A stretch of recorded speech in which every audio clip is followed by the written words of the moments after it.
Good morning. I'm happy this morning to welcome our very own Sydney Crisp on piano.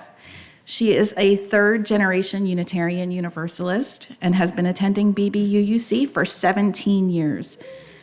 While she has been an accompanist at BBUUC for 6 years, she has been playing the piano for 14 years. During the 2020 quarantine, she also learned to play the Irish whistle, the ocarina, and the lyre harp. Welcome, Sydney.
The opening words this morning come from the poem Welcome Morning by Anne Sexton.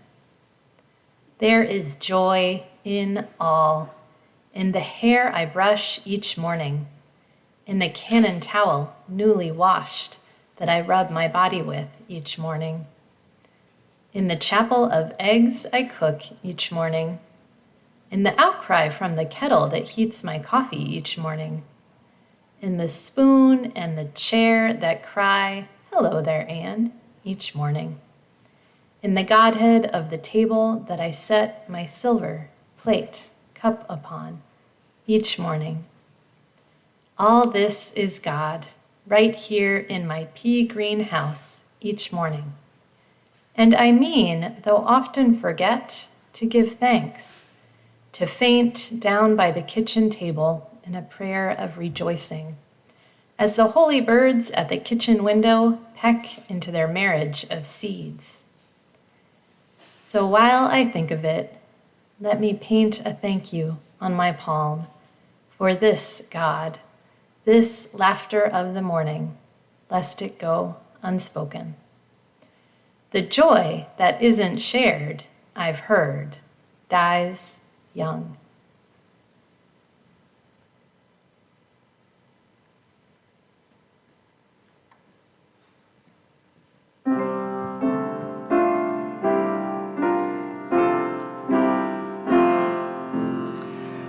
From all that dwell below the skies, let faith and hope and love arise. Let beauty, truth, and good be sung through every land, by every tongue.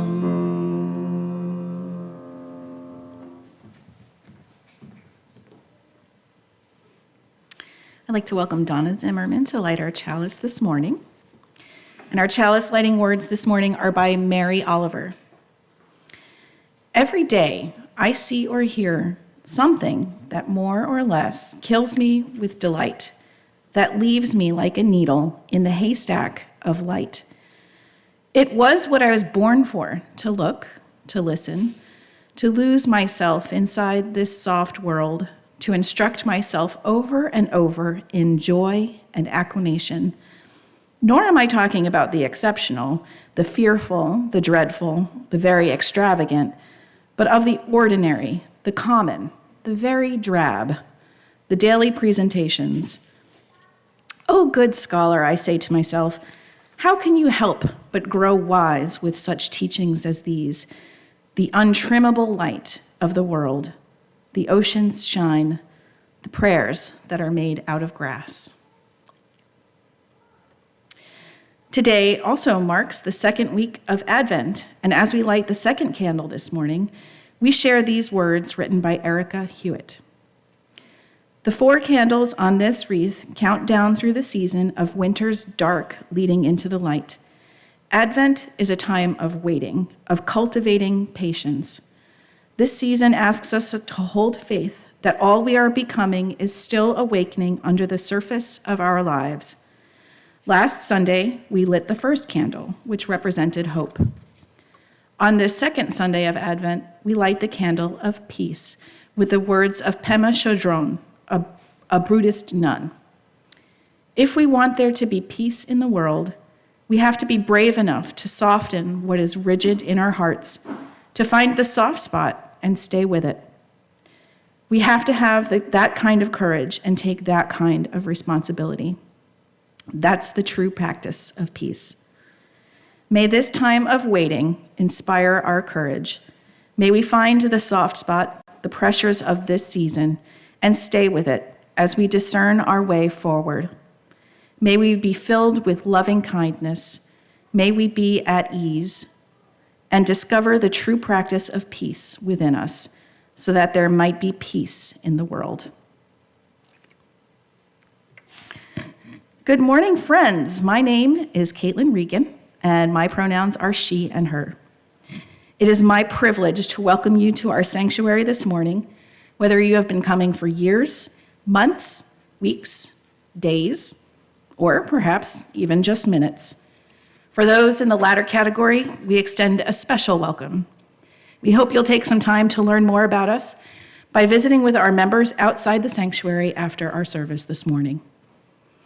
Our faith is based on universal love, hope, justice, and joy for all people, drawn from 6 spiritual sources to nourish our shared covenant. As we enter the 8th and final night of Hanukkah tonight, we are reminded of our Jewish teachings, which call us to respond to God's love by loving our neighbors as ourselves. The light within us sparks joy without, and we commemorate the gift to share that light by lighting the menorah on each of the 8 nights of Hanukkah. As we begin this morning's service, may that light shine bright within us and carry us to fully live our values. Welcome all.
And now we will welcome our minister, Reverend Amy Moses Lagos, to our sanctuary this morning from her special space in Seattle, Washington. Welcome, Reverend Amy.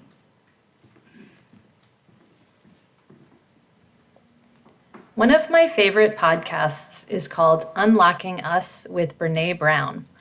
It consists of conversations that aim to help people live, love, parent, and lead with more courage and heart. It features many interviews with authors, singers, actors, politicians, and more. In her interviews, Brene Brown asks her guests to share a snapshot of an ordinary moment in their life that brings them true joy. I would like to share with you some of the responses her guests have given. The author and former NFL linebacker Emmanuel Acho says, "Me, sitting in front of a grand piano, playing piano." Mark Brackett, researcher in the field of emotional intelligence, says, "I'm a coffee fanatic.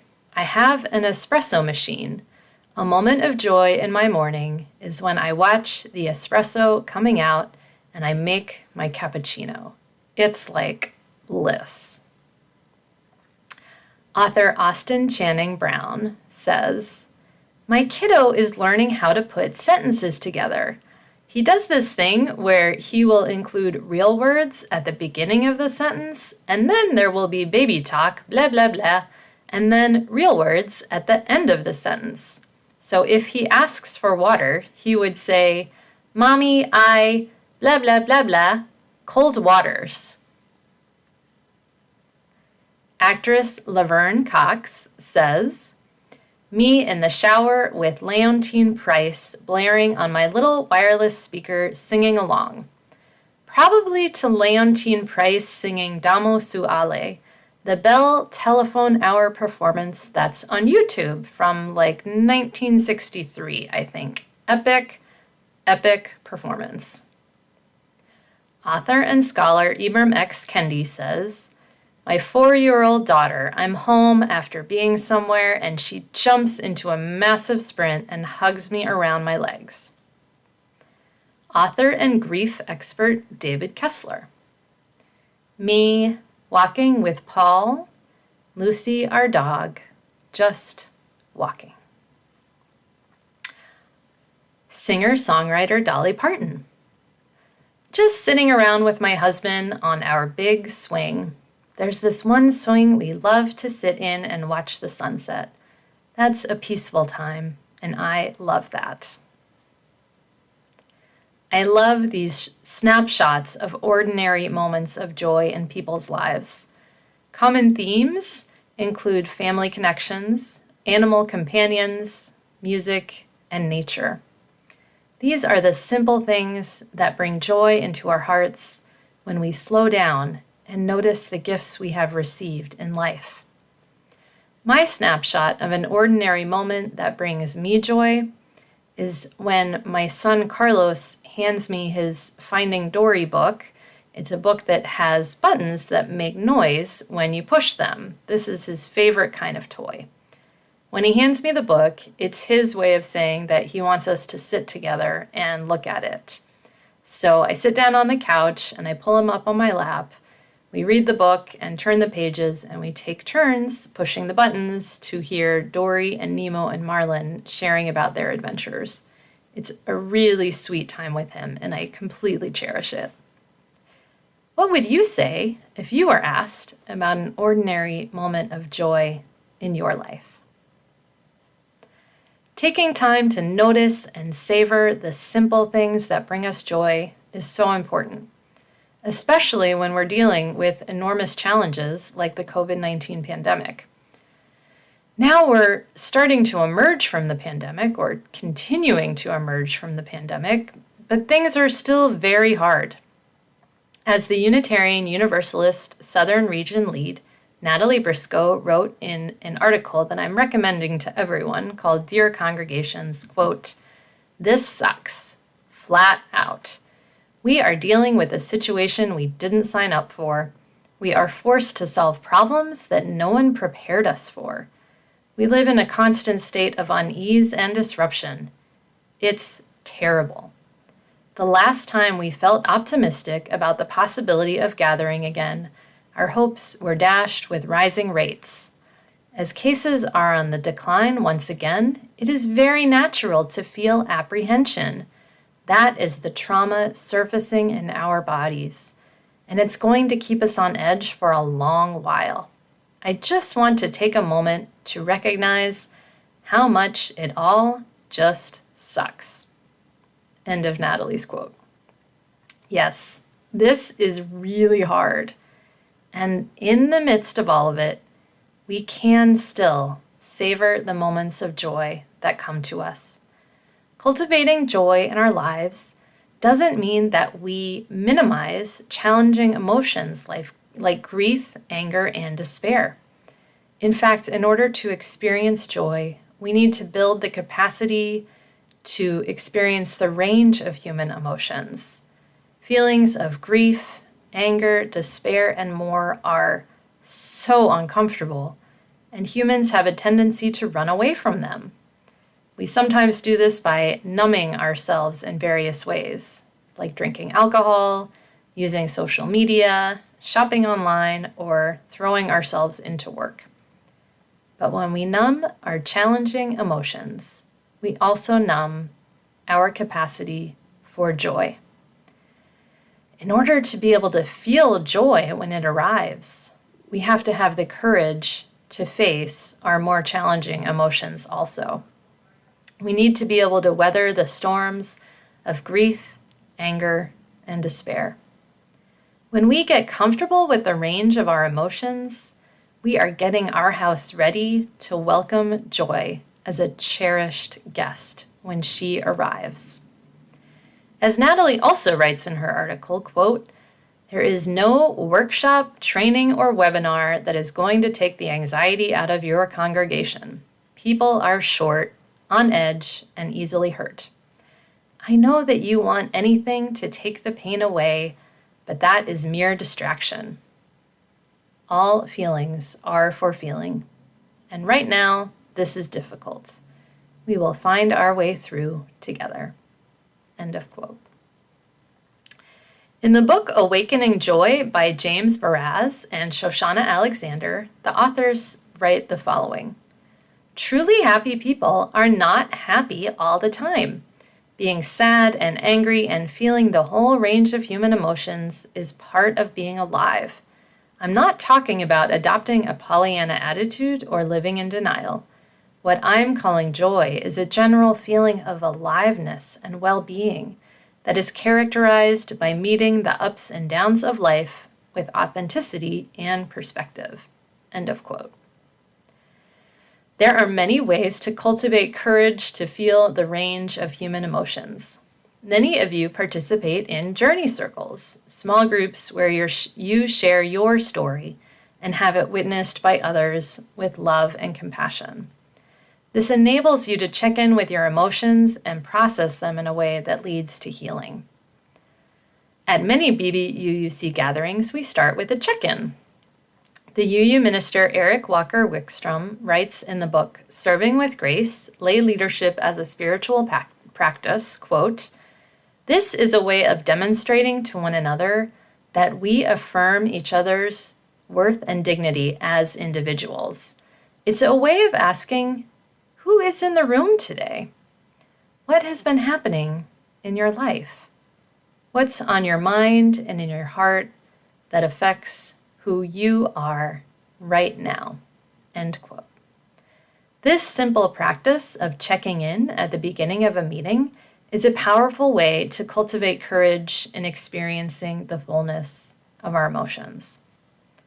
When we pay attention to all of our feelings, we're better positioned to notice and welcome joy when it arrives in our lives. We are better able to appreciate our loving connections with family and friends. We deepen our gratitude for animal companions who love with enthusiasm and without conditions. We are better able to enjoy moments of listening to a beautiful piece of music or watching a breathtaking sunset.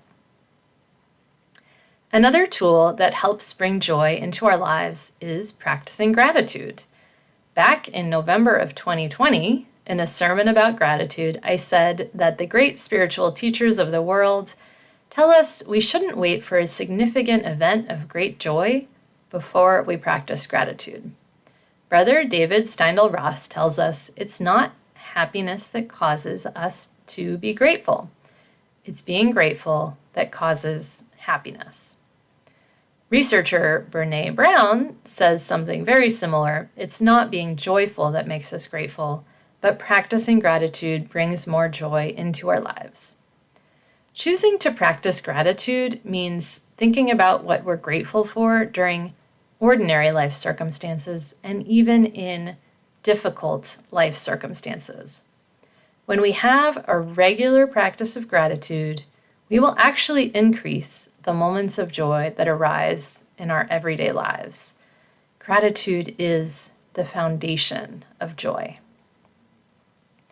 In these ongoing challenging times, when we experience grief, anxiety, fear, and all those other difficult emotions, may we all feel the love and support of this community, nurturing us and holding us up.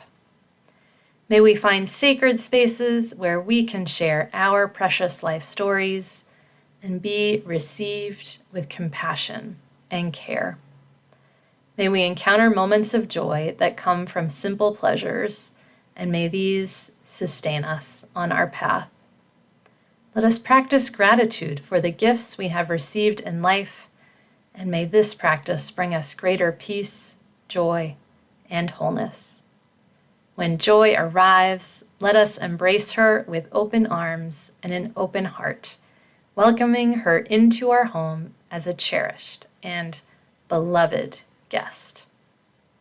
May it be so. Amen.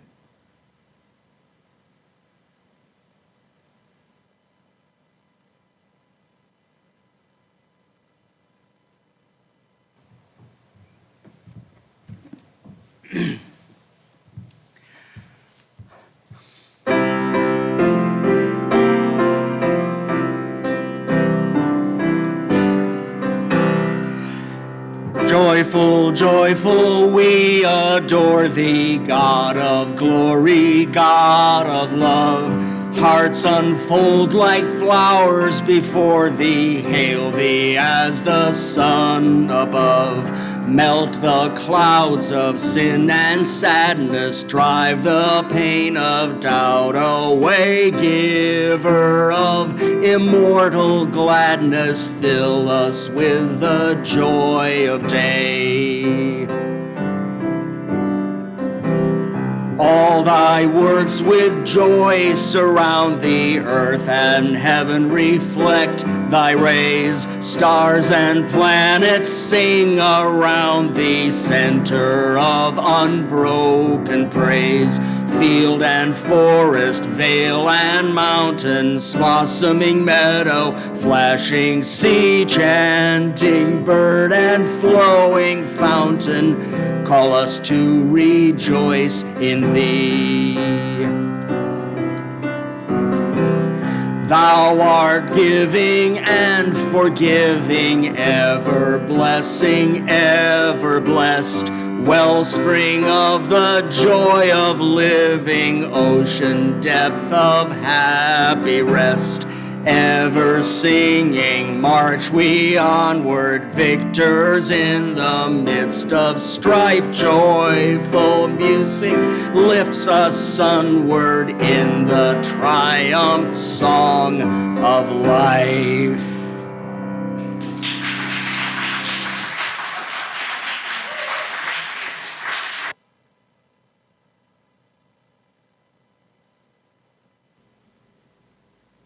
The words for the benediction are written by Reverend Scott Taylor. Joy doesn't simply arise. It flies. It flings. No, it is flung. It is passed. It is spread between you and me, between the one who just received a gift and the one who has been looking for it a long time. It's a beautiful and elegant contagion over which we have more control than we think. If only we share it. If only we notice that it's not ours to keep, but ours to pass on. So let's light up the world, friends. Joy blesses us with its exuberance, so we can make that blessing grow. Go in peace.